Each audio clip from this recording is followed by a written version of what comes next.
In this lecture, we shall be starting our discussion on something called TCP/IP protocol stack. So, the title of the lecture is TCP/IP protocol stack, the first part. Now, in this lecture, I shall be talking about firstly the TCP/IP protocol stack on which the internet is basically based on. We shall be looking at the basic functions of these TCP, UDP and IP, the most important three components of this TCP/IP stack, and with the help of an example, we shall see the concept of something called data encapsulation. So, let us start with TCP/IP, what it is actually. Now, as I mentioned, TCP/IP is the most fundamental protocol in the internet. Just to imagine what is an internet? Internet is a network of networks. There are so many networks, they are all connected together. Inside a network, there are so many different protocols that are being followed. Computers are connected to it, but somehow they are all able to communicate with each other. So, there must be some common language all these computers are speaking, and it is this TCP/IP that is the common language. So, if a node you connect to the computer, if it understands this TCP/IP protocol, then it can communicate with the internet to any other computer in the world, right. Okay. Now, TCP/IP, by virtue of its standardization, this allows computers to communicate and share resources over the internet all across the world. This is used as an universal standard, okay, in the internet. Now, this TCP/IP as a universal standard is used to bridge the gap between various different platforms. Well, when you say platforms, you can think about operating systems to start with. You have Windows, you have Linux, you have Mac, then you can have different kind of networks also. You have Ethernet, you can have ATM, you can have so many other kinds of networks.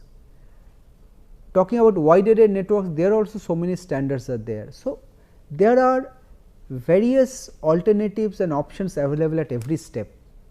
So, how do you make them work together? It is this TCP/IP. TCP/IP is the common glue that binds everything together, right. Now, this TCP/IP, the work or the standardization started in the early 1970s as part of a project which was initially funded by the US military, but subsequently it spread to the different universities and finally it became a de facto standard in the internet. Okay. Nowadays, everybody uses TCP/IP. Now, in TCP/IP, the network layering, well, you have already seen in the previous lecture the 7-layer OSI model, which was proposed by International Standards Organization.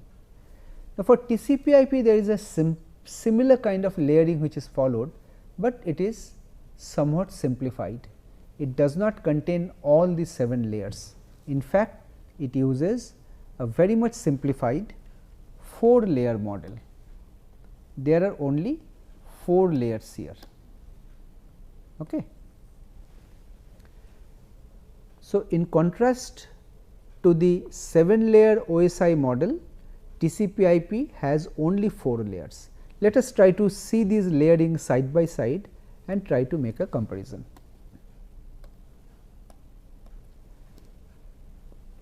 Okay. Here you see the 7-layer model on the left and the 4-layer TCP/IP model on the right. In the 7-layer model, as I mentioned, the lower 3 layers are the point to point layers and the upper 4 layers are host to host layers. Now, in the TCP/IP, what they have done, they have simplified that the all upper 4 host to host layers, they have integrated in a single application layer.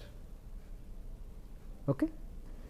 You see, it depends on the application whether you actually require a session, whether you actually need to do some changes in your data presentation. So, it really depends. So, instead of keeping separate layers, the TCP/IP has integrated all of them in a single layer and calling it the application layer.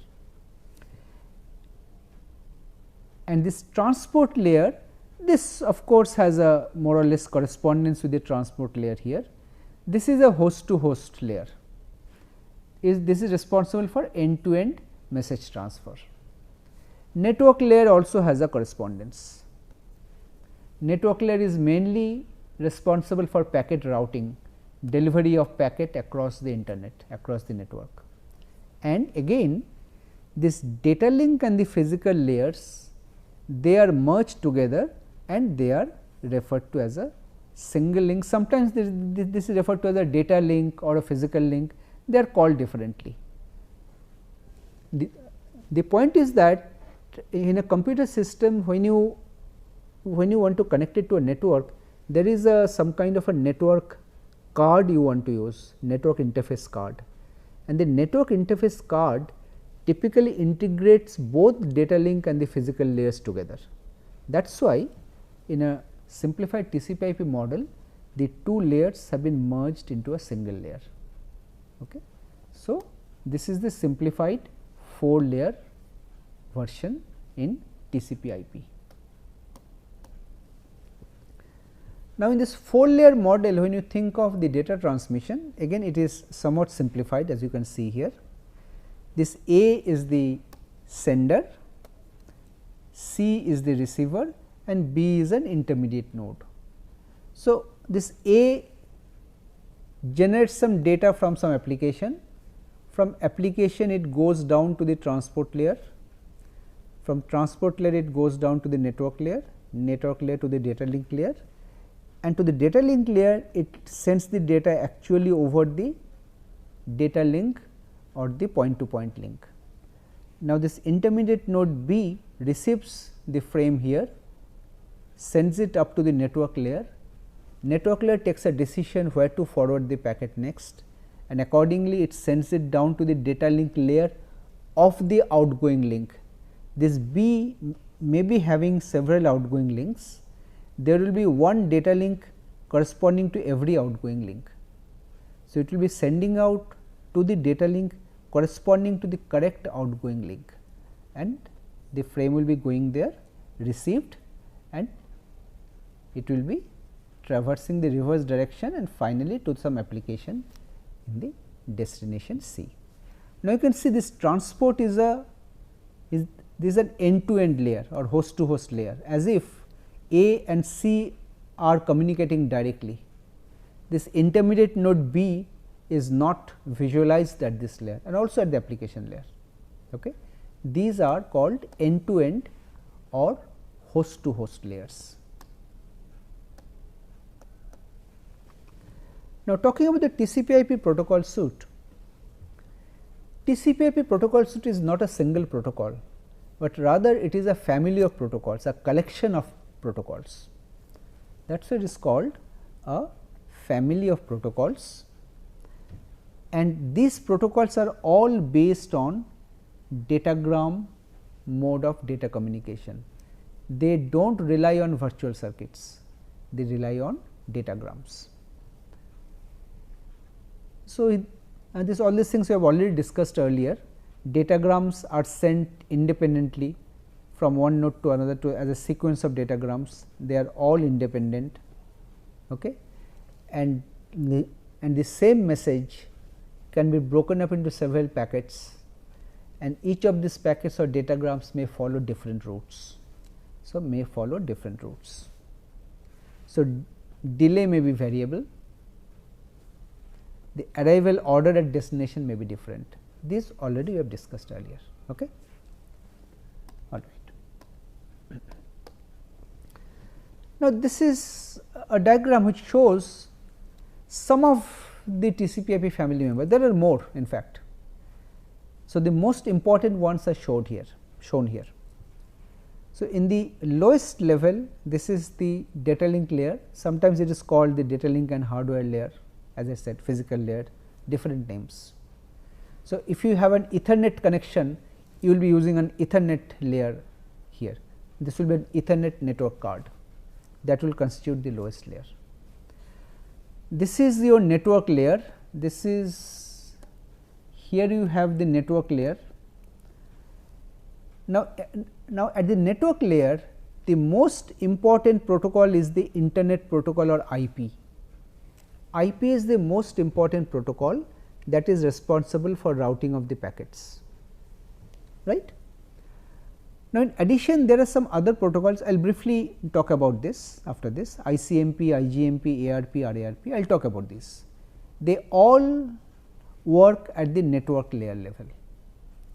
At the higher layer, transport layer, there are two alternate protocols, TCP and UDP, transmission control protocol and user datagram protocol. And at the topmost layer, application layer, you can have any arbitrary user applications running. Now, in addition, as part of the TCP IP, there are some specific applications also which are also included in the family, like file transfer protocol, trivial file transfer protocol, simple mail transfer protocol. All our email is sent and received using this SMTP protocol. Simple network management protocol, domain name system, and so on. There are many others. Okay. So, this is just a very quick picture. Now, talking about these four, I will very briefly talk about these.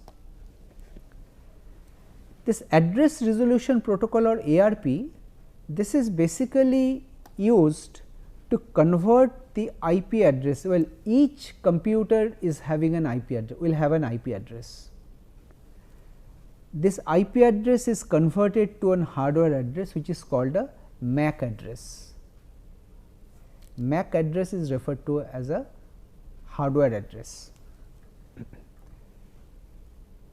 The reverse address resolution protocol or RARP does the reverse. It converts the MAC address or hardware address to IP address. Now, whenever data are flowing in a network in a LAN, these ARP and RARP protocols are very useful. They are used quite widely. We will be discussing this later again. Now, then we have this ICMP or Internet Control Message Protocol, which is mostly used for a device on the network to send error message to other members in the network, okay, like some service not available, something not found, etc. And finally, Internet Group Management Protocol, IGMP. So, here a node can communicate with its adjacent routers some information about its multicast group membership. Like whenever it wants to do some broadcast or multicast, selectively it wants to send data to some set of nodes. So, it can inform the routers that this is the kind of multicast groups that you want to send data or receive data from. So, these protocols are roughly used for these purposes. Now, a typical scenario I am showing here, well, here I am showing two paths, one is a TCP path and other I am showing a UDP path. Well, here the application will be some user process which will be using TCP at the transport layer level, TCP will be using IP at the network layer level, and IP will be using the lowest layer, hardware layer level. Or you can use UDP, the user process may be communicating with UDP, IP, then hardware layer level. So, what I mean to say is that when you are developing some application, you may either choose to use TCP or you may choose to use this UDP. Both options are available to you. TCP has some features, UDP has some features. Depending on your suitability, what exactly you need, you can use either TCP or UDP. But the point to note is that below TCP and UDP, you have a common member IP. So, IP is the network layer, it is a basic datagram routing service, okay. That is common, but above IP you have a choice, you can have either TCP or UDP.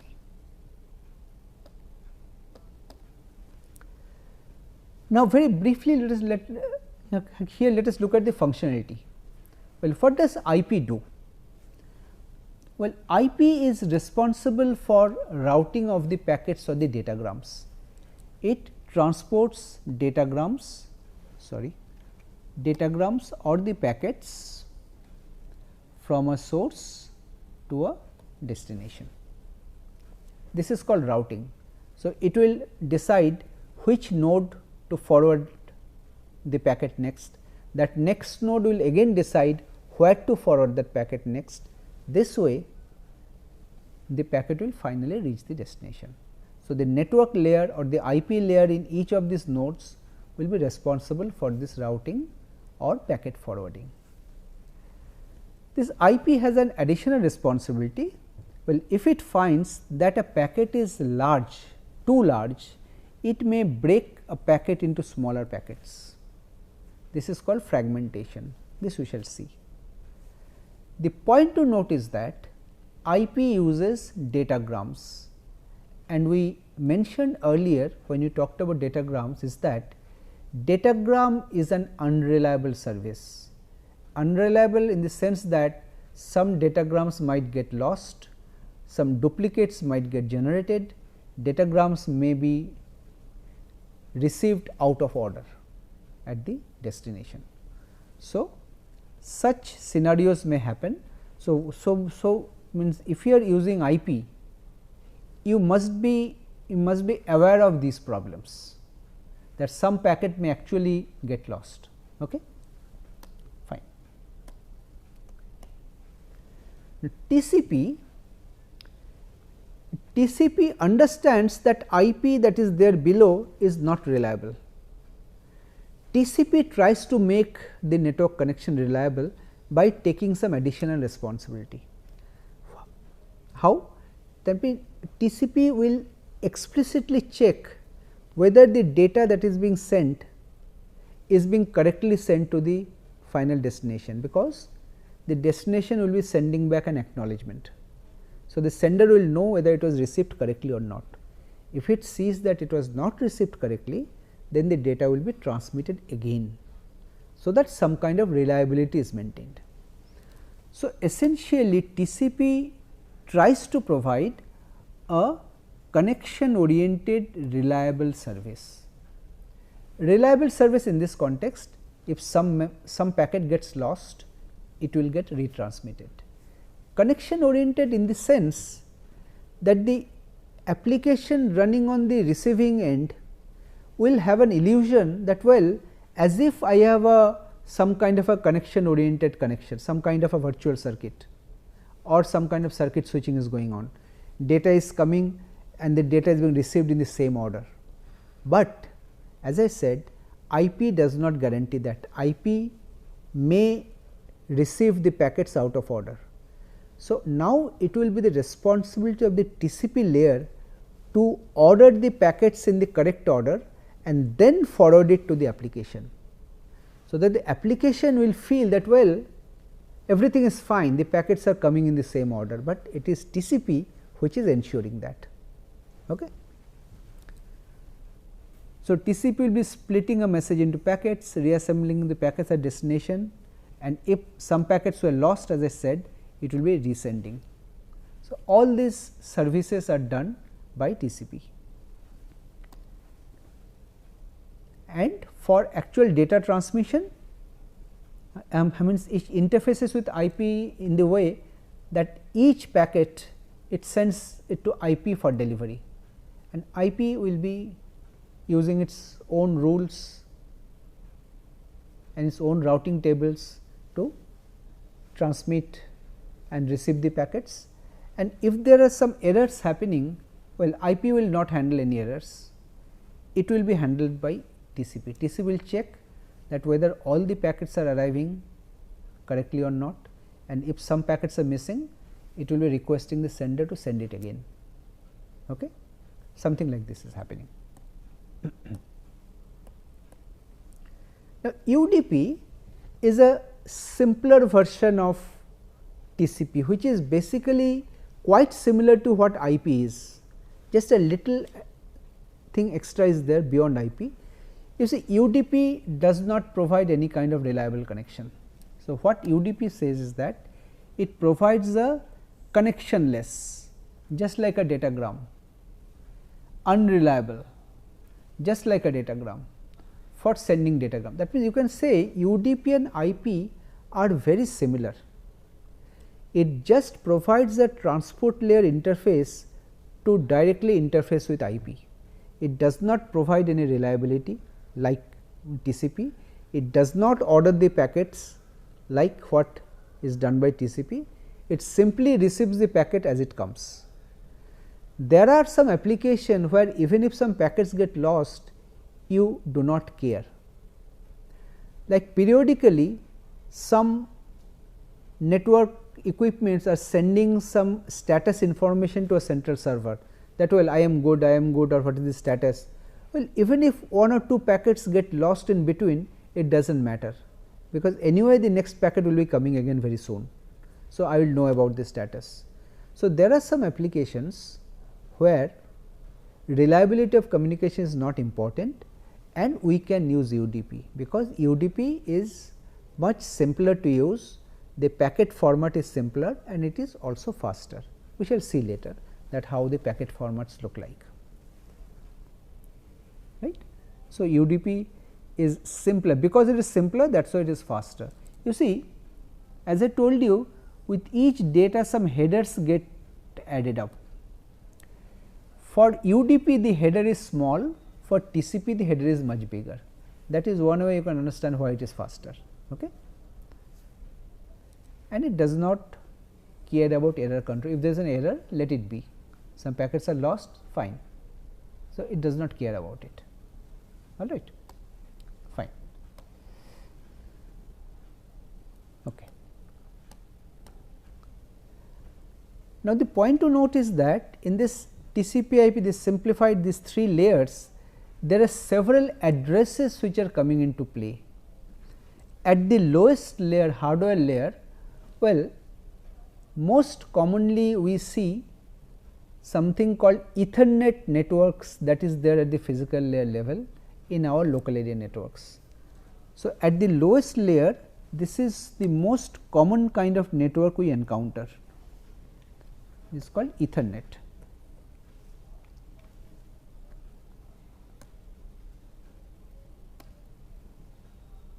Yeah, this is the Ethernet. Now, in this Ethernet, there is a concept of Ethernet address, which is 48-bit address. The Ethernet cards which you plug in your computer, which is plug in your laptop, they all have an Ethernet interface, and they have a 48-bit so called MAC address or Ethernet address. That is unique. Each such Ethernet card in the world that is manufactured, that has a unique 48-bit address.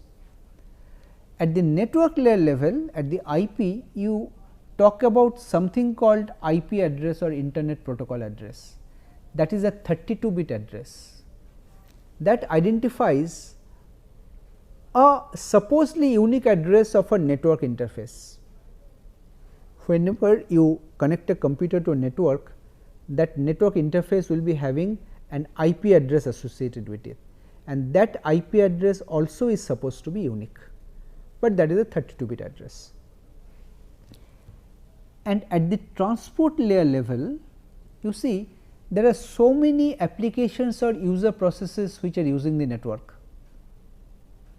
How to distinguish that which user process is sending data, which user process is supposed to receive data? There is a concept of a port number or a port address. Port address actually uniquely identifies a particular application or a user process running on a machine. So, whenever a process sends a data packet, the corresponding port number is carried with the packet, and whenever you say a packet comes back, it is received, there is a destination port number. That destination port number will tell you where to forward that packet. There may be many applications or user programs, which program to forward it to. So, this port address basically uniquely identifies one of the user processes or user programs running on a machine. IP address identifies uniquely the network interface, and physical address, as I said, this is a characteristic of the network interface card, and every network interface card has a unique network address.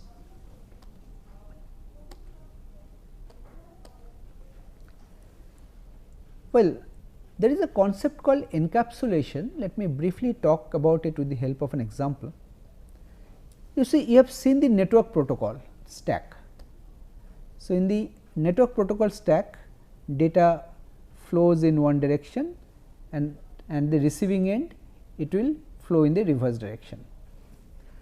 Now, as data flows down, some headers and sometimes some trailers are added to a packet, and on the other side, as the data moves up, these headers are getting removed or stripped out progressively.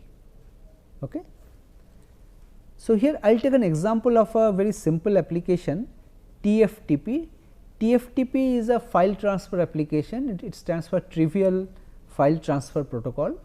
So, as example, I am assuming that there is a TFTP client, a program which is trying to send 200 bytes of data to a TFTP server. Okay. Now, for TFTP protocol, the header is 4 bytes, that is defined. Okay. So, with this assumption, let us see.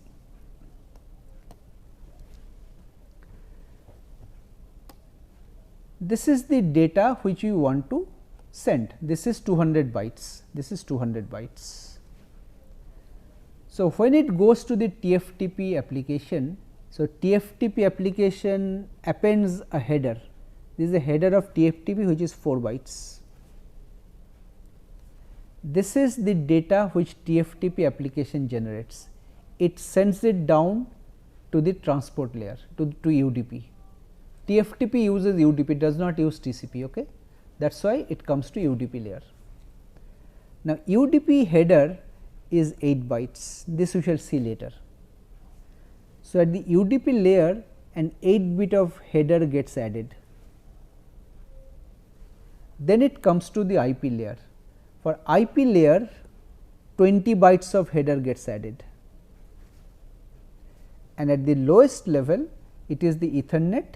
At the Ethernet layer 14 bytes of header and 4 bytes of trailer gets added. A header gets added here, a trailer gets added here. So, ultimately in the network, in the LAN, whatever data gets transmitted, it is this whole data. You see how many bytes? 14 plus 20 plus 8 plus 4 plus 200 plus 4. So many bytes of data will finally get transmitted, but ultimately I was trying to transmit only 200 bytes. So, the remaining things are overhead, networking overhead. This is something you need to remember. So, as I said, as we move down from the application down to the lowest layer, these headers slowly get added, but at the receiving end, when you receive this whole thing, so it will again be sent up to the application, and here the reverse thing will happen. Step by step, these headers and trailers will get removed. In the next step, this will get removed, next step this will get removed, next step this will get removed, and finally, we get our 200 bytes of data, right. This is how the thing works.